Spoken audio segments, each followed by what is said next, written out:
ನಮಸ್ತೆ ಸ್ನೇಹಿತರೆ, ನಾನು ನಿಮ್ಮ ರೇಖಾ ಕನ್ನಡತಿ. ಸ್ನೇಹಿತರೆ, ನನ್ನ ಆರ್ ಕೆ ಮೀಡಿಯಾ ಚಾನಲ್ಗೆ ಸ್ವಾಗತ. ನಾಳೆ ತುಂಬ ವಿಶೇಷವಾದಂತಹ ದಿನ ಅಲ್ವಾ? ಗುರುಪೂರ್ಣಿಮಾ. ನೋಡಿ, ಗುರುಪೂರ್ಣಿಮಾ ಅಂದ ತಕ್ಷಣ ಎಲ್ಲರೂ ಅವರವರು ಇಷ್ಟಪಡ್ತಕ್ಕಂತಹ ಗುರುವನ್ನು ಆರಾಧಿಸ್ತಾರೆ, ಪೂಜಿಸ್ತಾರೆ.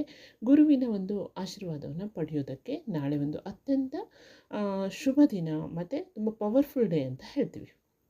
ನೋಡಿ, ಗುರು ಪ್ರತಿಯೊಬ್ಬ ಜೀವನದಲ್ಲೂ ಅತಿ ಅವಶ್ಯಕ. ಗುರುವಿಲ್ಲದೆ ಯಾವ ವ್ಯಕ್ತಿನೂ ಮುಂದೆ ಬರಲಾರ. ಅಂಧಕಾರದಿಂದ ಬೆಳಕಿನೆಡೆಗೆ ಕರೆದೊಯ್ಯುವವನೇ ಗುರು ಅಂತ ಹೇಳ್ತೀವಿ, ಹೌದಾ?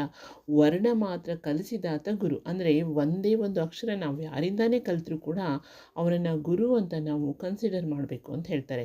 ಒಂದೊಂದು ಸಾರಿ ನೋಡಿ, ನಾವು ಚಿಕ್ಕ ಮಕ್ಕಳಿಂದ ಕೂಡ ಎಷ್ಟೋ ವಿಚಾರಗಳನ್ನು ಕಲಿತೀವಿ. ಅವನನ್ನು ಕೂಡ ನಾವು ಗುರು ಅಂತ ಹೇಳಬೇಕಾಗುತ್ತೆ.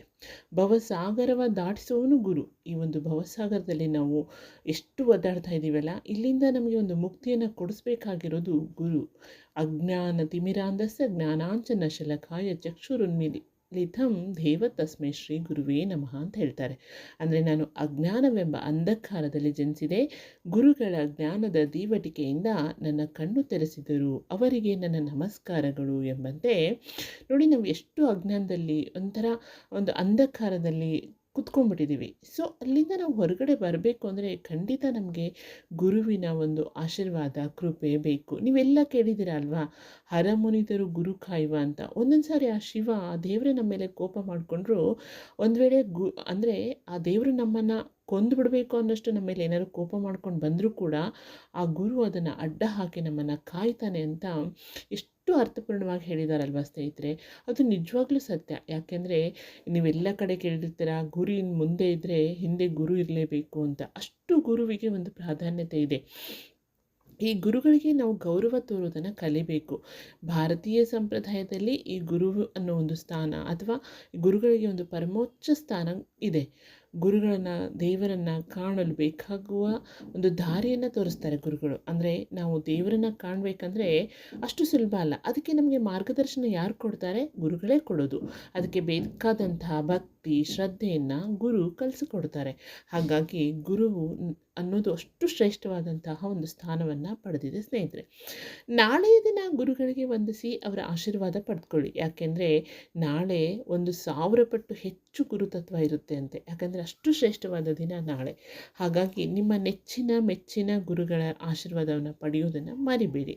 ಹಿಂದಿನ ಕಾಲದಲ್ಲಿ ಗುರುಕುಲಗಳಲ್ಲಿ ಇದ್ದು ಶಿಷ್ಯರು ಅವರ ಒಂದು ಗುರುವಿನ ಸೇವೆಯನ್ನು ಮಾಡ್ತಾ, ಗುರುಗಳ ಪ್ರೀತಿಗೆ ಪಾತ್ರರಾಗ್ತಾ, ಅವರ ಆಶೀರ್ವಾದದೊಂದಿಗೆ ಸಕಲ ವಿದ್ಯಾಪಾರಂಗತರಾಗಿ ಹೊರಬರ್ತಾ ಇದ್ರು. ಆದರೆ ಈಗ ತುಂಬ ಬದಲಾಗಿದೆ ಸ್ನೇಹಿತರೆ. ಕಲಿಸಿದ ಗುರುಗಳ ಮುಂದೆ ಬಂದರೂ ಕೂಡ ವಿಶ್ ಮಾಡೋ ಅಂಥ ಮನಸ್ಥಿತಿ ಇಂದಿನ ಮಕ್ಕಳಿಗಿಲ್ಲ. ಅದನ್ನು ನಾವು ಪ್ರತಿಯೊಬ್ಬರು ನೋಡ್ತೀವಿ. ಅದು ಯಾಕೆ ಆ ರೀತಿ ಮನೋಭಾವ ಬೆಳೆಸ್ಕೊಂಡಿದ್ದಾರೆ, ಅದಕ್ಕೆ ಕಾರಣ ಏನು ಅಂತ ಒಂದೊಂದು ಸಾರಿ ತುಂಬ ಕ್ವಶನ್ ಮಾರ್ಕ್ ಆಗುತ್ತೆ ಅಲ್ವಾ? ಮಕ್ಕಳಲ್ಲಿ ಒಳ್ಳೆಯ ಸಂಸ್ಕಾರ ಕಾಣಿಸ್ತಾ ಇಲ್ಲ. ಮಕ್ಕಳಲ್ಲಿ ತುಂಬ ಅಂದರೆ ಒಂದು ಈಗೋ ಅನ್ನೋದು ತುಂಬ ಅಡ್ಡ ಬರ್ತಾ ಇದೆ. ಹಿಂದೆಲ್ಲ ನಾವು, ಅಥವಾ ನಮ್ಮ ಜನ್ರೇಷನ್ನಲ್ಲಿ ನಾವು ಯಾರು ನಮಗೆ ಹಿರಿಯರು ಹೇಳಲೇ ಕೊಡಬೇಕು ಅಂತಿರಲಿಲ್ಲ. ಮನೆಯಲ್ಲೆಲ್ಲ ದೊಡ್ಡವ್ರು ಮಾಡೋದನ್ನು ನೋಡಿ ನಾವು ಕಲಿತಾ ಇದ್ವಿ ಅಲ್ವಾ? ಆದರೆ ಈಗಿನ ಮಕ್ಕಳಿಗೆ ಹೇಳಿಕೊಟ್ರೂ ಕೂಡ ಕಲಿಯೋ ಆಸಕ್ತಿ ಇಲ್ಲ. ಅವ್ರದ್ದೇ ಆದಂಥ ಲೋಕದಲ್ಲಿ ತೇಲ್ತಾ ಇರ್ತಾರೆ. ಓಕೆ, ಈ ವಿಷಯದ ಬಗ್ಗೆ ಇನ್ನೊಂದು ಸಾರಿ ಮಾತಾಡೋಣ ಸ್ನೇಹಿತರೆ. ಯಾಕೆಂದರೆ ಮಕ್ಕಳ ಮನಸ್ಥಿತಿ ಎಲ್ಲಿಗೆ ಹೋಗ್ತಾ ಇದೆ, ಯಾಕೆ ಮಕ್ಕಳು ಒಂದು ಗುರುವಿಗಾಗಲಿ ಹಿರಿಯರಿಗಾಗಲಿ ಗೌರವ ಸೂಚಿಸೋದ್ರಲ್ಲಿ ಯಾಕೆ ಹಿಂದುಳಿತಾ ಇದ್ದಾರೆ ಅನ್ನೋದನ್ನು ಮತ್ತೊಂದು ಸಾರಿ ಮಾತಾಡೋಣ ಸ್ನೇಹಿತರೆ. ನಾಳೆ ಗುರುಪೂರ್ಣಿಮಾ. ಎಲ್ಲರಿಗೂ ಗುರುಪೂರ್ಣಿಮಾದ ಶುಭಾಶಯಗಳು.